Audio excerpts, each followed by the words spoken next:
नमस्कार, मैं हूँ मनविंदर। आप सभी राष्ट्रवादियों का एनडीएन नेटवर्क में एक बार फिर से बहुत-बहुत स्वागत है। आज बात होगी 2 सुपर पावर भारत पर फ़िदा हैं। भारत की ताकत को पहचानते हैं। रूस के सबसे बड़े महाबली एस-400 का जिस तरीके से भारतीय वायुसेना ने ऑपरेशन सिंदूर के दौरान इस्तेमाल किया है, उसने एक साथ पाकिस्तान, चाइना और टर्की इन तीनों देशों के होश-फाख्ता कर दिए। ये तीनों के तीनों अभी तक भारत के दिए हुए उन गहरे ज़ख्मों से उभर नहीं पाए हैं। रूस, जिसने इस अचूक वायु रक्षा प्रणाली को बनाया, वो खुद हैरान था कि भारतीय जाबाज़ों ने इस मशीन से वो करवा दिया, जो उनके अपने इंजीनियर्स और वैज्ञानिक भी आज तक सोच नहीं पाए थे। तो क्या ये वजह है, भारत को, मोदी को ट्रम्प भी चाहते हैं, पुतिन भी चाहते हैं? आखिर क्यों अमेरिका के ट्रम्प बड़ी डील के लिए बेताब हैं और रूस के पुतिन को भारत अमेरिका से बढ़ती नज़दीकियों से कोई परहेज़ नहीं है? तो इसे समझते हैं, आखिर ये मामला क्या है? आदित्य सत्संगी जी से समझते हैं इसको। आदित्य जी, स्वागत है आपका बहुत-बहुत। नमस्कार। आपको और आपके दर्शकों को प्रणाम और वापस बुलाने के लिए बहुत-बहुत धन्यवाद। आदित्य जी, अमेरिका और रूस दोनों महाशक्तियों के कुछ ही घंटों के अंदर भारत को लेकर के जो बयान आए हैं, जो उनकी भावनाएँ देख रहे हैं हम, पुतिन खुल कर के कह रहे हैं भारत के पक्ष में बैटिंग करते हुए नज़र आ रहे हैं और डोनाल्ड ट्रम्प, उनका तो अपना ही अंदाज़ है। कैसे देखते हैं? बड़ा इंटरेस्टिंग है कि दुनिया भर के लीडर्स मोदी जी की तारीफ करते हैं, मोदी जी किसी की तारीफ नहीं करते। ये सोचा आपने? जी। मोदी जी किसी की तारीफ नहीं करते, क्योंकि एक तरीके से देखा जाए ना, अपमान एक विष होता है, सॉरी मान विष होता है, सम्मान विष होता है। मोदी जी किसी की तारीफ नहीं करते, दुनिया भर के लीडर्स तारीफ करते हैं। और ये कहीं पे उनकी चोरी भी दिखाता है कि अब ऐसा तो नहीं कि पुतिन जो है बहुत इम्प्रेस्ड है। पुतिन रशिया का एक ही दोस्त है पूरी दुनिया में, भारत। और भारत के अनेक दोस्त हैं, एक नहीं। भारत सोचिए, there is the reverse. India has many people appreciating India, Russia has only one country appreciating, that is India. तो तारीफ करेंगे, करना ही पड़ेगा और कोई चारा ही नहीं है। और दूसरी बात ये होती है, देखिए इंटरनेशनल डिप्लोमेसी में कंसिस्टेंसी ज़्यादा मैटर करती है, चाहे किसी भी चीज़ में हो, ट्रस्ट हो, कंसिस्टेंसी मैटर करती है। भारत ने आज तक कोई भी किसी भी देश के विरुद्ध ऐसा कोई भी एक्शन नहीं लिया है जो ऑफेंसिव हो और भारत ने पहले क्रिएट किया हो, एक्सेप्ट पाकिस्तान। भारत ने सिर्फ दुश्मनों के अगेंस्ट प्रोएक्टिव एक्शंस लिए, जैसे पाकिस्तान हो गया, चाइना हो गया। सबको याद होना चाहिए कि किस तरह भारत ने जो है कैलाश हिल्स पे प्रोएक्टिव एक्शन लिया था, है ना। पूरा कैलाश हिल्स मेरे ख्याल से देना तो नहीं चाहिए था, लेकिन दे दिया भारत ने वापस, लेकिन प्रोएक्टिव एक्शन लिया था। सो ये जो भारत का जो पर्सपेक्टिव है, जैसे वेस्ट ने एक प्रोपेगेंडा चला है भारत के ऊपर कोई इन्वेस्टमेंट नहीं हो रहा है, जीडीपी ये है, नो है। I was one of the few people saying कि भारत अपनी इकोनॉमी रुपीज में कैलकुलेट करता है, डॉलर्स में नहीं करता। तो अमेरिकन डॉलर का कोई संबंध ही नहीं है भारत से। वो तो भारत स्टोर करता है फॉर दोज कंट्रीज जिसके साथ उसको डील करना है, because it is still the reserve currency even though it is declining. और एट द सेम टाइम अब देखेंगे आरबीआई अपने गोल्ड की परचेजेस भी बढ़ा रहा है। तो फेक न्यूज चढ़ाया हुआ था इन लोगों ने मोदी जी को नीचे दिखाने के लिए, और सारा काम अमेरिका से ही हो रहा था। तो ये अमेरिकन एस्टेब्लिशमेंट के लिए बहुत बड़ा चाटा है, सर्जियो गोर की बहुत बड़ी हार है। क्योंकि despite Sergio Gor, despite American Donald Trump games, India is growing. 7.8% की ग्रोथ आई है इस बार। 7.8% मतलब अमेरिका की ग्रोथ है 1.8%, विच इज नेग्लिजिबल। अगर आप इन्फ्लेशन को एडजस्ट करेंगे तो अमेरिका की ग्रोथ नेगेटिव है, खर्चा ज्यादा हो रहा है, ग्रोथ इकोनॉमी में नहीं है। तो जो भी वो बता रहे हैं America is investing, record investment, ये वो कहीं दिख नहीं रहा है, क्योंकि सब कुछ हवा में है। तो मेरा आपके सारे दर्शकों से आग्रह होगा, कृपया वेस्टर्न कंट्री से इकोनॉमिक्स ना सीखें प्लीज, नहीं तो आपको सड़क पे ला देंगे वो लोग। तो इकोनॉमिक्स अगर आपको सीखनी है तो अर्थशास्त्र को सीखें, अर्थशास्त्र वर्णाश्रम पे आधारित होती है।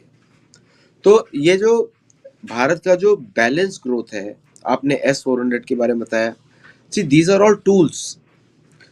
भारत की सबसे बड़ी शक्ति है भारतीय सोल्जर, क्योंकि भारतीय सोल्जर डजंट गिव अप। बाकी यूक्रेन में देखिए मम्मी मम्मी चिल्ला रहे हैं बैठ के वहां पे लोग, यूक्रेन के सोल्जर्स, रशियन सोल्जर्स चिल्ला रहे हैं, नॉर्थ कोरियन सोल्जर्स भाग रहे हैं। मुझे कोई इंस्टेंस बता दीजिए जहां भारतीय सोल्जर भागा हो, एक बार भी, एक बार भी। भारतीय सोल्जर्स हमेशा win on the battlefield and the भारतीय corrupt politicians lose on the drawing table. 1972 का शिमला एग्रीमेंट इंदिरा गांधी जीत कर भी हार गई, तो क्या जी। हुआ इतने सारे सैनिकों का बलिदान का, है ना। तो लाल बहादुर शास्त्री भी एक तरीके से एग्रीमेंट में हार गए, बट ये नया भारत है, इसमें अलग बात हो रही है। आपने अमेरिका की बात करी, अमेरिका पे तो अमेरिकन ही ट्रस्ट नहीं करते। क्या बात करूं मैं आपको, उससे ज्यादा क्या बात करूं, है ना। हम लोग जितने तारीफ करते हैं मोदी जी की और इनकी, एटलीस्ट जो लोग बोलते हैं ना हिंदू में एकता नहीं होती, वो सब झूठ प्रपंच उल्टा सीधा बात कर रहे हैं।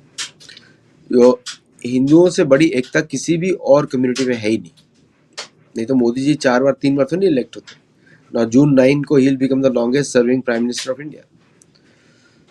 और अगर आज की आप असुरवाद को देखें, जिसको जियोपॉलिटिक्स भी बोलते हैं लोग, उसमें आपको ये पता होना चाहिए कि अमेरिका के पास कोई ऑप्शंस बचे नहीं है इस समय। There is not a single economy. देखिए क्या है कि अमेरिका की जितने भी दोस्त हैं वो सारे अमेरिका पे डिपेंडेंट हैं। तो अमेरिका नीचे गया तो चाइना भी नीचे गया, अमेरिका नीचे गया तो कनाडा भी नीचे गया, अमेरिका नीचे गया तो मैक्सिको में भुखमरी हो जाएगी। तो ये these economies don't contribute to American economy. The countries which contribute to American economy are India, Russia, some parts of Europe. ये एक्चुअली कंट्रीब्यूट करते हैं, ये एक्चुअली खरीद सकते हैं। तो people who can buy is going to be natural life. ये American leadership की मूर्खता है कि वो भारत को दुश्मन के जैसा ट्रीट करता है, क्योंकि वो बनाना चाहता है कि अमेरिका कंट्रोल में चला जाए। उसको समझ में नहीं आता है अगर अमेरिका के कंट्रोल में भारत रहेगा तो अमेरिका का क्या होगा। कोई उसका खरीदने वाला तो होना चाहिए, कोई तो कोई। उसके वेपन्स चलते नहीं है, उसकी टेक्नोलॉजीज एआई में लोग बोलते हैं एआई कोई आपको आटा दाल तो नहीं खिलाने वाली है। मैं तो टेक्नोलॉजी फील्ड से हूँ, एआई कोई आपको खिलाने वाली तो नहीं है। AI can only increase efficiency, decrease expenditure, लेकिन आप फिर भी दाल चावल तो खाओगे ना, हवा में तो नहीं खाने वाले हो। तो AI is not all in all. ये जो बिग 4 कंसल्टिंग फर्म्स ने एआई का जो हवा बनाया है, जिसपे सारी countries they have captured on it, jumped on it, ये आपको समझना चाहिए। ये हवा वैसा ही है जैसा .com बबल था, जैसा Y2K बबल था, ये वैसा ही बबल है। जिस दिन फिस होगा उसके बाद आपको पता ही नहीं लगेगा कि एआई क्या था, फिर सब कुछ और लेकर आ जाएंगे। आप सीरीज देखिए Y2K, फिर आप देखिए .com, फिर उसके बाद enterprise software, wide data, big data, और बाद में एआई। जबकि एआई का कॉन्सेप्ट इज देयर सिंस 1937, अभी का नहीं है, पुराना कॉन्सेप्ट है। तो ये एआई जो आप देख रहे हैं कि एआई इन्वेस्टमेंट में ताइवान ऊपर निकल गया। आप देख लो ना ग्रोथ कितनी ताइवानीज इकोनॉमी की, 1.6%। ऑल अमेरिकन लिंक्ड इकोनॉमीज, उनका ग्रोथ रेट 2-3% ही रहता है। So if you want to grow then delink yourself from America completely, तब आप ग्रो करेंगे। और वही भारत की पॉलिसी है, और इसीलिए Bharat and Russia are the pillars. और एक और क्लैरिफाई कर दूं इसी क्वेश्चन में, Indian economy is the world 3rd largest economy. 3रे नंबर की सबसे बड़ी इकोनॉमी है, 7वें 6ठे नंबर की नहीं है। पहला है चाइना, दूसरा है अमेरिका, तीसरा है इंडिया, चौथा है रशिया, उसके बाद आते हैं जर्मनी, फरमनी, सब लोग। ओके, सो इसको, ये जो झूठ फैलाया गया कि Bharat 6th largest, Congress party फैला रही है, these are all uneducated fools. Uneducated भी है और फूल्स भी है, क्योंकि उनको ये परचेसिंग पावर पैरिटी नहीं देख रहे। भारत की करेंसी डॉलर नहीं है, भारत की करेंसी रुपए है। भारत रुपए में कैलकुलेट करता है, अमेरिका डॉलर में कैलकुलेट करता है। जो 100 रुपए भारत में खरीद सकता है, भारत बोलेगा कि 100 रुपए में अमेरिका में क्या खरीद सकते हो। तो 100 रुपए में भारत में अगर कोई एवरेज रेस्टोरेंट में जाएंगे 3 समय का मील मिल सकता है। मैं एक्सपेंसिव की बात नहीं कर रहा हूँ, साधारण जो लोएस्ट मिनिमम की जो बात, मैं भी वही भोजन करता हूँ बाय द वे। तो वो अमेरिका में आपको एक पानी की बोतल भी नहीं मिलेगी। तो दैट मीन्स कि Indian rupee is far more valuable then US dollar. ये बड़ा स्टेट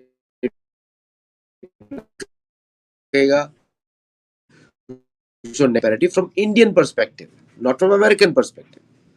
आप डॉलर को कन्वर्ट मत करो, आप ये देखो 100 रुपए में भारत में क्या खरीद सकते हैं, 100 रुपए में अमेरिका में क्या खरीद सकते हैं, 100 रुपए में यूके में क्या खरीद सकते हैं, देन यूल अंडरस्टैंड।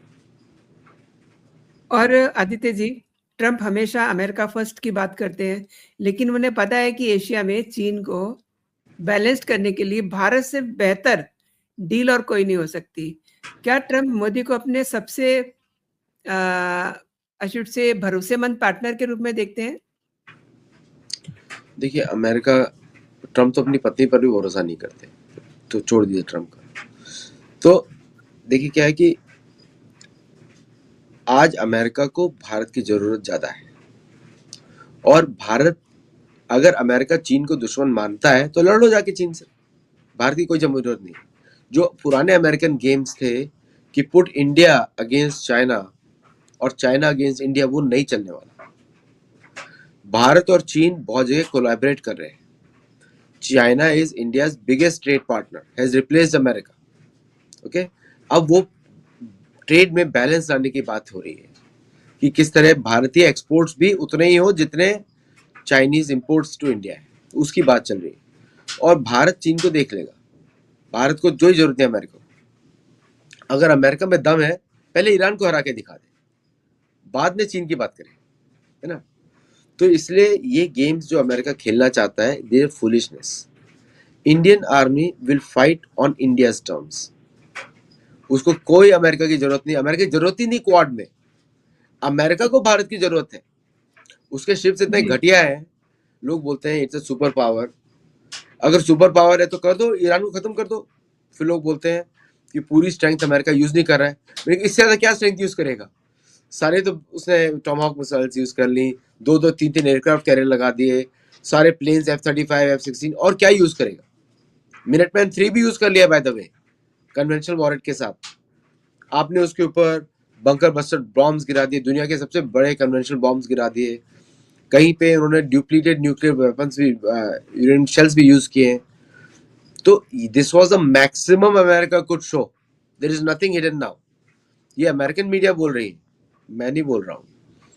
तो भारत में और कुछ लोगों को ध्यान रखना चाहिए कि what they see in the American media is a news. आप तो जर्नलिस्ट हैं, news purchase from AFP। AFP तो प्रोपेगेंडा मशीन है BBC के जैसा। सो बट भारत जो है चीन के साथ कभी भी अमेरिकन टर्म्स पे युद्ध नहीं करेगा। विक्टर गाओ वहाँ के एक एनालिस्ट है, वो बोल रहे थे कि इंडिया लिव्स इन डिल्यूजन। मैंने कहा आप lives in delusion, you are living in delusion. क्योंकि आप कभी सुने विक्टर गाओ को, तो उनको उत्तर है मेरा, जिस दिन भारत ने डी रिकॉग्नाइज कर दिया हेनरी मैकमोहन लाइन को, China is no longer existing.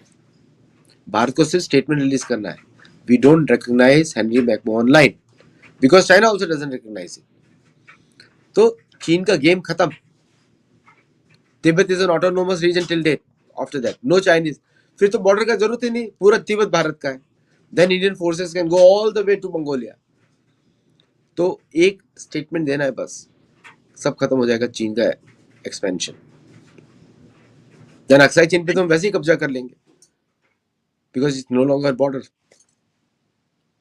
And Aditya ji, रूस और अमेरिका के जो रिश्ते हैं, ऑब्वियसली सबको पता है, थोड़ी सी उनमें टेंशन हमेशा रहती है। और फिर पुतिन ने भी कभी भारत यूएस दोस्ती पर आपत्ति नहीं जताई है।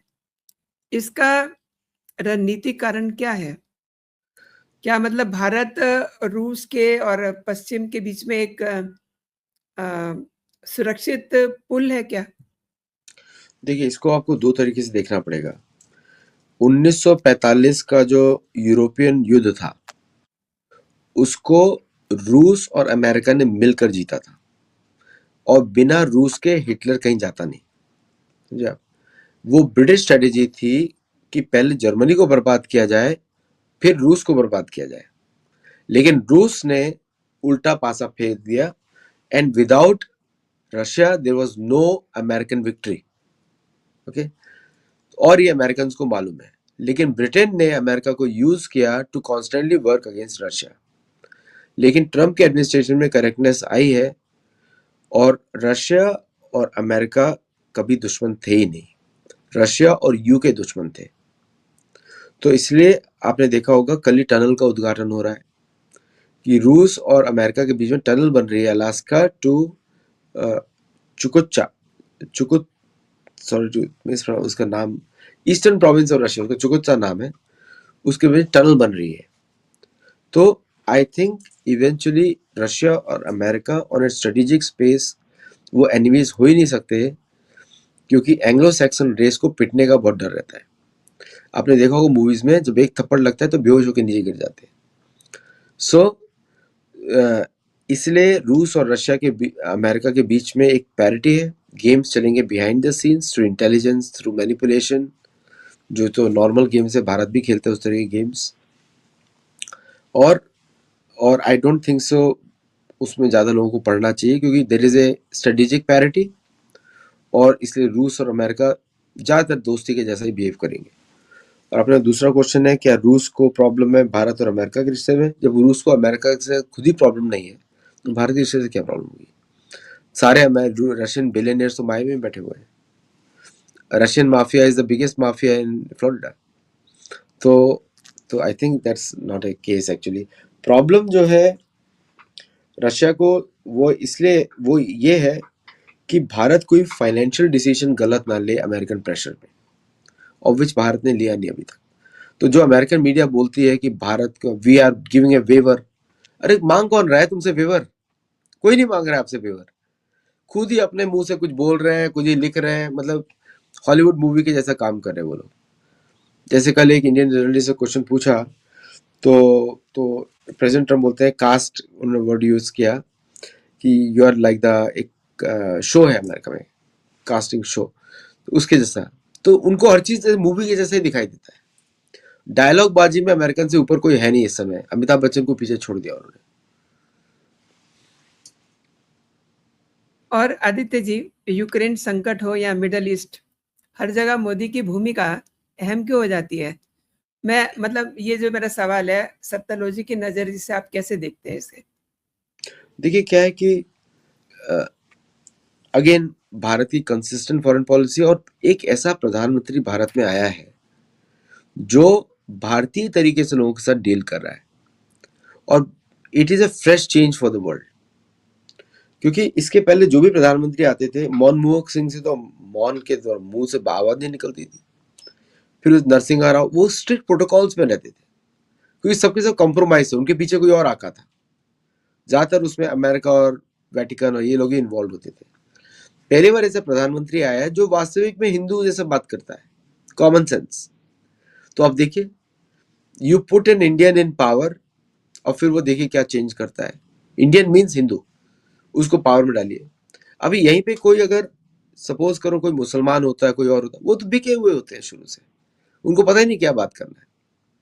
So what Modi ji has done is a fresh perspective from a Indian perspective, Hindu perspective. वो लोगों के लिए बड़ा फ्रेश वेलकम है, बिकॉज इस तरह खुल के बातें करना, हंसना, क्लैप्स करना, शेक हैंड्स करना, ये एक नया अप्रोच है जो साधारण हम लोग तो सड़कों पे यूज करते हैं, इस तरह की बातें करते हैं। वो जो चाय वाला एटीट्यूड है ना, मुझे बड़ा पसंद है कि भाई खुल के बात करेंगे तभी तो चाय बिकेगी। तो ये और देखिए, प्रधानमंत्री ऑफ इंडिया का दो रिस्पॉन्सिबिलिटी होता है बस, एक है प्रमोट इंडिया, दूसरा डिफेंड इंडिया। उसके अलावा उनका कोई और रिस्पॉन्सिबिलिटी नहीं है। वो दोनों में अच्छा काम कर रहे हैं। प्रधानमंत्री का इन दो के अलावा कोई और कार्य नहीं होता, डिफेंड इंडिया, प्रमोट इंडिया, बस। पिछले प्राइम मिनिस्टर जितने भी थे, एक्सेप्ट अटल बिहारी वाजपेयी जी और कुछ हद तक Lal Bahadur Shastri ji, they were not able to promote India properly, क्योंकि वो हमेशा ब्रिटिश बन के रहे। और दूसरा, they were not able to defend India properly, क्योंकि किसी को इतना स्किल्स नहीं था। तो पहली बार इवन अटल बिहारी वाजपेयी जी ने जो करेजियस स्टेप लिया टू न्यूक्लियर टेस्ट का, that was a phenomenal step. One step is enough. PV Narasimha Rao भी अच्छे थे। अगेन द प्रॉब्लम क्या था? Not able to promote India. was able to defend India, also not proper done. Okay, तो कोई भी ऐसा प्रधानमंत्री नहीं हुआ जैसा नरेंद्र मोदी है सो फार। तो दोनों काम वो अच्छे कर रहे हैं, प्रमोट इंडिया और इनोवेटिव वे में कर रहे हैं। अभी लोगों को पता लगेगा कि पिछले 12 साल में the new buildings which are been created in India, new venues created in India, is a historical first in the history of India. railroads, new buildings, government buildings, including new parliament, ये सब तो इतिहास में जाने वाला है ना। प्रधानमंत्री मोदी ने बनवाई थी, प्रधानमंत्री मोदी ने ये ब्रिज बनवाया था, the world's highest bridge, the world's longest bridge, ये सब भारत में। द ब्रह्मोस का डील तो पहले हो चुका था, बट डिफेंस में एक्सपेंशन, इस महीने 6 शिप्स ऐड हो रहे हैं इंडियन नेवी में, 6। Is a record for the whole world. 6 ships का मतलब है कि ईरान जैसा देश को पूरा कवर कर देना with almost 6 times 24, 120 missile BrahMos से। तो it's a lot of development जो कि पीपल हैव टू अप्रिशिएट। अगर दुनिया आपके प्रधानमंत्री को तारीफ कर रही है, वो इसलिए कर रही है कहीं ये मेरे पे आक्रमण ना करे। अगर कोई दुनिया आपके प्रधानमंत्री को क्रिटिसाइज इसलिए कर रही है ताकि आपके देश में लोग उसके विरुद्ध हो जाए। Beware of it. So called right wingers में बोलो, मैं तो ना लेफ्ट हूँ ना राइट हूँ, हम लोग जगन्नाथ जी के लोग हैं। So that we need to appreciate. Aditi जी, मैंने शुरुआत में जिक्र किया था रशियन S-400 का, जो हमारी वायुसेना ने बहुत बहादुरी के साथ उसके जलवे दिखाए थे। क्या ऐसा सीक्रेट एक्सपेरिमेंट फिर से होने जा रहा है? क्योंकि ऐसी कुछ खबरें सी सुनाई दे रही हैं। देखिए 2000 अभी तो EU के लीडर्स आ रहे हैं पाकिस्तान में, अमेरिका लीडर्स जा रहे हैं पाकिस्तान में, रशियन प्रेसिडेंट का कमेंट है पाकिस्तान पे। तो सब लोग पाकिस्तान को बोल रहे हैं बदमाशी मत करना, बदमाशी मत करना, बदमाशी मत करना, भारत तैयार बैठा है। आप एक मौका दोगे वो जम के पिटाई करेगा आपकी इस बार और देश को तोड़ेगा आपको। क्योंकि भारत के लिए स्ट्रेटेजिकली इंपॉर्टेंट हो गया है जिलजिल बाल्टिस्तान को वापस लेना, क्योंकि वहां से trade to Central Asia, connectivity to Afghanistan directly, connectivity to Iran, वो भारत को बहुत जरूरत है इस समय। तो इसलिए it is imperative for India to take Gilgit Baltistan and POJK, Pakistan occupied Jammu and Kashmir, उसको लेना बहुत इंपॉर्टेंट हो गया है। सो इसलिए जो भारत है, तो पूरी दुनिया पाकिस्तान को बोल रही है, but at the same time, और इवन अमेरिकन बोल रहे हैं, at the same time American बदमाशी will end only when Pakistan goes away. When Pakistan goes away, then only Bangladesh nonsense will stop. Then only Indian मुस्लिम का रेडिकलाइजेशन या उनकी मस्जिदों का फंडिंग विल स्टॉप। तो पहले क्या होता है ना, जब हनुमान जी ने जब कूद लगाई थी महेंद्र पर्वत से, तो अपने आप को सिकुड़ा था। पहले तो साइज बड़ा किया, फिर वो सिकुड़े, अपने घुटनों को एक साथ लेकर आए, फिर झुके, और फिर उन्होंने जय श्री राम बोल के वो एक हाथ ऊपर करके कूदे, है ना। तो भारत वही कर रहा है। अमित शाह जी ने पहले बॉर्डर्स को सील किया, नक्सल्स को खत्म किया, अब भारत सिकुड़ रहा है। साथ में Indian arm forces fully ready. S-400 की आपने बात करी, S-400 वेस्टर्न हेमिस्फीयर में, वेस्टर्न बॉर्डर पे लगा हुआ है, 3 लगे हुए हैं। तो सोचिए 65% ऑन द इसका बॉर्डर। मतलब जो जानकारियां मैंने जिनका जिक्र किया, जो मैंने भी आपके पास आई हैं, मेरे पास भी आई हैं, तो इट मीन्स कुछ ना कुछ होने जा रहा है। होना ही चाहिए, कोई और ऑप्शन नहीं है। अभी क्या हो गया ना, बैक टू द वॉल, कि अमेरिकन बदमाशी तब भी खत्म होगी जब पाकिस्तान जाएगा। और मिनिस्ट्री ऑफ कल्चर ने भी फिर अटैक किया, आपको याद है। पहले उसने डाइस दिखाया, फिर उसने सिंधु सभ्यता बोली। तो ठीक है, तो चारों ओर से भारत झुक के बैठ गया है। अब जय श्री राम बोलने की बात रह गई है। तो राजपूताना राइफल्स का तो टाइटल ही है, स्लोगन ही उनका, जय श्री जय जय राजा श्री राम। रामचंद्र की जय, जी। राजा रामचंद्र की जय उनका स्लोगन है। तो राजा रामचंद्र की जय बोलने का समय आ गया इस समय, और देशवासी भी तैयार है। प्रधानमंत्री मोदी ने इसीलिए बोला 1 साल के लिए रुक जाओ, सोना मत खरीदना। वो इस सब आप उसको ऐड करिए तो आपको पता लगेगा भारत तैयार है। राजनाथ सिंह की यात्राओं को देखिए, सब देशों को सेंटीमेंट मिल चुका है, और असीम मुनीर का देखना है कि क्या करेगा। और जिस दिन पाकिस्तान ने थोड़ा सा किया, भारत को गिलगित बाल्टिस्तान, पीओजेके, और साथ में अगर बलूचिस्तान को इंडिपेंडेंट करना पड़ा, सिंधु नदी को हमारे कब्जे में लेना पड़ा, सब होगा। और don't worry about radicalisation Pakistani.